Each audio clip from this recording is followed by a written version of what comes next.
A few months have passed since the arrival of Lord Beerus. Peace has come to stay ever since, as Goku and Vegeta have been spending their time at Beerus' planet training as disciples of Whis. It's a simple life for them, but not so for Goku's oldest son, Gohan. He has been spending hours upon hours at the university writing and researching. On top of that, his wife Videl is 35 weeks pregnant. Their child could come any day now. Though Gohan insisted on doing everything he could for her, she promised that it was not necessary. She wasn't helpless just because she was pregnant. Videl could completely take care of herself. Even so, she did love all the attention she got. But Gohan could get overwhelmed, while also overwhelming Videl. Every day he bought her food, gave her gifts, etc. This affected Gohan too, as he barely got any sleep because of the work. In the end, Videl made a decision. All she needed from him was his support, not all these grand statements. Gohan, listen, our baby is due any day now. I know you want to help, but I'm alright. I just need you to make sure I get to the hospital in time, and that I'm with our family when she arrives. Gohan, I'm pregnant, not dying. I'm not helpless. Just promise me you won't do anything extreme. Alright, fine, I can do that. But at least for our baby, I gotta do something. Alright, here. This is a catalog I got the other day. There's this new plush kids are going crazy for. His name is Penenko, I think. I'm sure Pan will love to have a little friend. Get her one for when she's born, okay?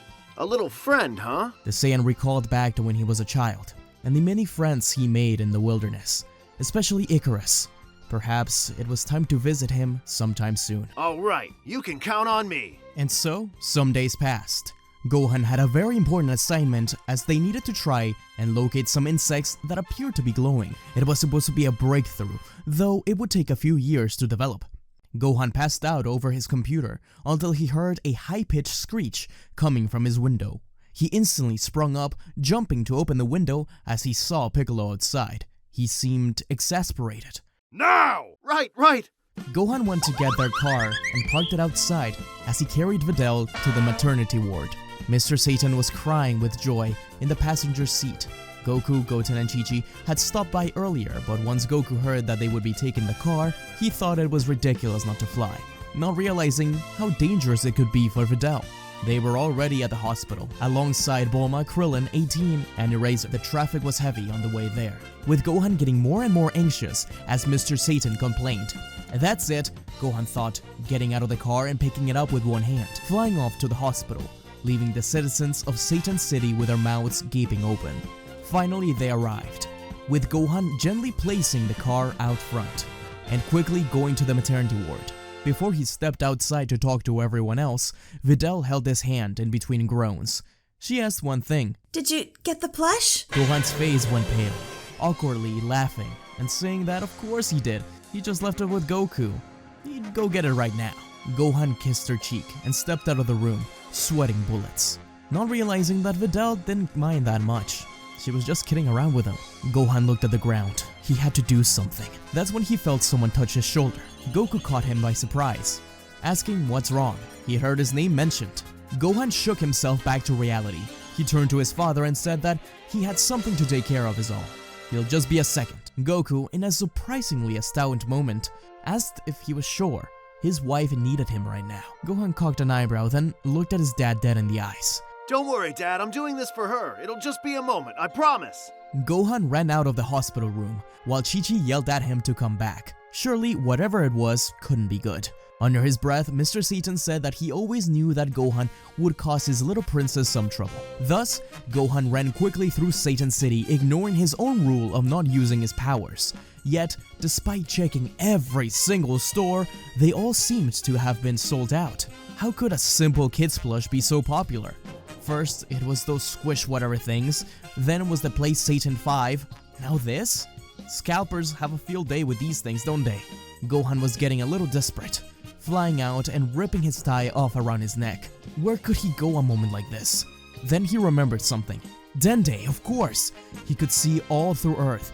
Perhaps he could spot one. He quickly burst towards Dende's lookout. Gohan is on his way to get the plush. But first, only a small percentage of you who watch my videos are subscribed, so don't forget to subscribe and click that bell icon so you never miss the newest and best Dragon Ball stories. Anyways, Gohan has no time to waste. Gohan? Oh, Mr. Popo and I were about to head down to greet your child. Why are you here? It's an emergency. Don't tell me Beerus is threatening Earth again. Or could it be something wrong with Videl only my healing can take care of? No, none of that. I need you to look and find me a plush on Earth. Dende remained quiet, slowly walking to the edge of the lookout and slapped Gohan's head along the way. How dare he use a god's power for something like this? He scared him. But fine, he can help. Dende explained that he could see some, but it was difficult to locate things without living energy. Gohan then questioned if he could use the Dragon Balls, but Dende reminded him that his wife is due any second now. His best bet was going to be Uranai Baba, seeking her guidance. After all, she can locate anything. Gohan thanked Dende and dove off the lookout, though Dende was going to warn him that she did come at a high cost. Gohan appeared at the front steps of Baba's palace, greeted by the ghost usher who said he was expecting him. Gohan looked confused and a little creeped out as he was led to the old witch. Baba chuckled and welcomed the young man and asked what he's there for. I need to find a Penenko plush for my newborn daughter. You want to use my mystic powers for that? Not that I expected differently after all. I foresaw this. I'll tell you for 3 million zeni. I can't justify spending that. Or you could fight my arsenal of warriors. If you foresaw my arrival, then you know I have no time for games. Much more impatient than your father, aren't you? Just because he is a close personal friend. Instead of fighting one by one, you'll fight them all at once. Should be easy, seeing you're Goku's kid. But one rule: no transformations. I have a limited supply of souls, I don't want you accidentally killing one off for good, and me having to resort to getting Frieza or something. Kaio forbid. Gohan gulped but accepted. Obviously he was going to win, but he heard stories from Roshi and Goku. Anything could happen in the Baba games. The witch directed him to the outside ring, where Gohan stood tall, no guard up or anything. From the shadows of the opposite side of the ring stepped out several horror creatures.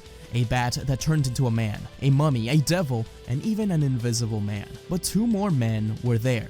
Baba laughed. Could he defeat them all at once? In front of them all walked a short figure with a halo floating overhead. He walked slowly and with a bright smile under his mask, lifting his hand up to say hello. His presence felt familiar, but the other masked man scoffed with his arms crossed. What was that stance? Gohan cocked an eyebrow. That man's hair. It was just like his dad's. Could that be him? No fair. No way he could defeat him. Gohan rolled his eyes. Come on, Dad, can we skip this? You jump out of the ring and we get back to see Videl. Gohan's guard was completely down, and the stranger took the chance to zoom forward and smash his fist against Gohan's stomach. Gohan was winded for a moment. His mind wasn't in the right place, and he didn't even bother sensing energy. Who was this? Gohan reacted by grabbing the fist, buried in his stomach, and pushing the man back. The masked man crossed his arms, saying to Gohan, Dad?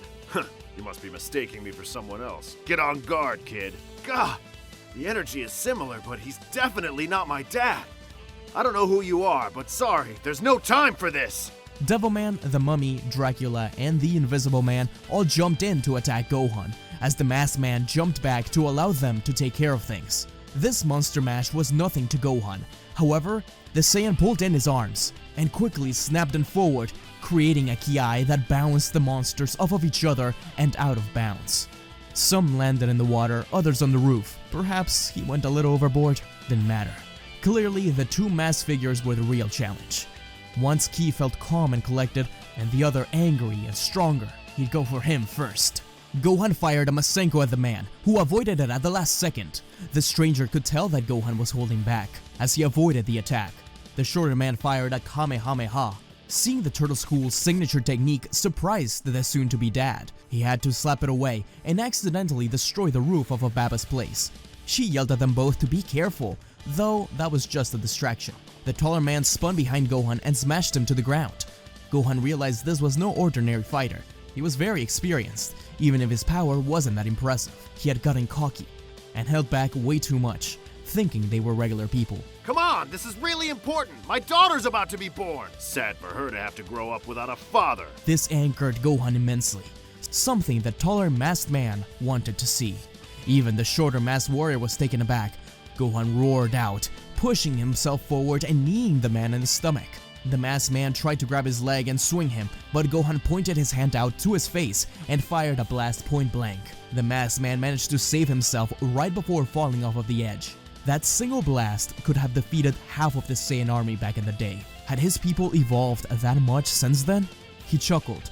Truly, that was incredible to see. He prepared to power up even further, something special he had been saving in case he got into a fight like this. But just as his hair began to sizzle with power, he was stopped by the smaller fighter. Apologies, Bardock. Do you mind if I take this one alone? Heh, so it's like that, is it? You crafty old geezer. Sure, but you owe me one. Bardock jumped off the ring, removed his mask, and turned to one last time to Gohan. Make sure you come find me again, kid. I've got something I want to talk to you about, but you're way too distracted right now. That face! He looks just like my dad and Raditz! Who are you? Just a fighter who knows something about controlling your inner beast. The Battleborn scarred-faced Saiyan shot out a peace sign as he walked towards the entrance, disappearing into otherworld. Vanished. Meanwhile, the older man waved over at Gohan once more. Gohan and the stranger vowed. The masked man commented on how it's good to see that he has some manners. The two of them got on guard. It was strange. The man's accent even resembled that of his family at Mount Pautsu. There was a silence. Then, Gohan charged in for an attack, throwing a punch that stopped a few centimeters away from his face. But the woof of wind caused by the fist was enough to crack the mask. The man had a sweat drop on his face. Wow, now that was incredible. At least ahead of Goku around the same age, having watched some of his escapades with Baba's help from Otherworld. Gohan pulled his arm back and tilted his head. He knew his father? As chunks of the mask fell on the ground, Gohan finally got a good look at the shorter man. He seemed familiar, though he couldn't quite place him. Perceptive lad, isn't he, Gohan? You don't mean... That's right, I'm Gohan! Gohan couldn't believe it. This was the man he was named after? The great martial artist Gohan who raised his father, Son Goku, from infancy? Grandpa Gohan smiled and went on to say that he was happy to see that Gohan, just like his father, had grown into a great man. But above that, into a caring father, even before Pan was born.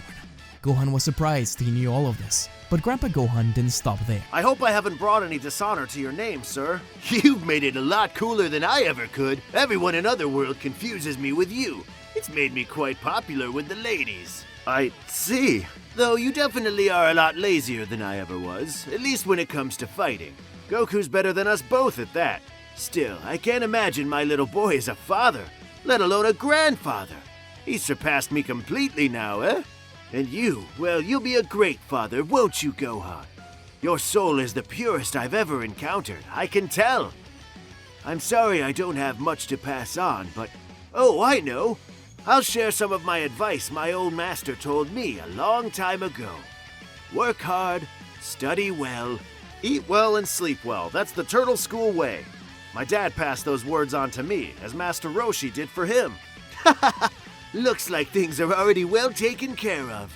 You just remember those virtues and pass them on to your daughter, my great-great-granddaughter. With a Gohan by her side, she'll be just fine. She's got a Gohan watching over her too, watching over all of us. Thank you, Great-Grandpa. Gohan smiled and nodded at the old man, who began to walk away. He turned around to say one final thing. Oh, and don't tell Goku we met. I'd hate for him to feel bad that I didn't come see him. Grandpa Gohan disappeared, and Baba floated over to Gohan. He was still mesmerized by the meeting, but Baba coughed loudly. In order to get his attention, he still wanted that plush, didn't he? Gohan jumped when Baba approached him, but gathered himself and looked over to where the enemies were. Grandpa Gohan, incredible, but that other man. Someday he'd have to return to talk to Baba about it. But first, Baba jumped off of her crystal ball and hummed her spell in order to reveal the location of the plush. It was at Capsule Corp? She had looked up the most readily available to Gohan, She guessed Gohan did have pretty easy access to Capsule Corp. Gohan was taken aback. Could it be Trunks'? Nah, can't be. He's a little too old for that now. Baba continued her spell, zooming out to reveal that there were actually hundreds of plushes under a bed. In Pilaf's bedroom? Gohan thanked Baba and blasted off towards Capsule Corp, saying a quick hello to Dr. Breeze as he made his way to the worker quarters. He looked around, with Bikini bringing cookies and asking what he's there for. Gohan said sorry, but he has no time right now, finally finding the plushies under the bed. Pilaf, Mai, and Shu walked in on the bedroom while drinking orange juice. What was he doing? Gohan pulled out the box from under the bed. Yes, a whole pile of them. Gohan asked why they had so many. Wouldn't you like to know and stop our plan? No chance. Now let them go. Pilaf clicked a button on his wrist, summoning a three-pieced mech suit. Gohan ignored it, looking through the plushies, but what color could she want? Blue, pink? Maybe he should just take two. Pilaf yelled at him again, and Gohan finally turned, saying that, sorry, right now he can't play Great Saiyaman.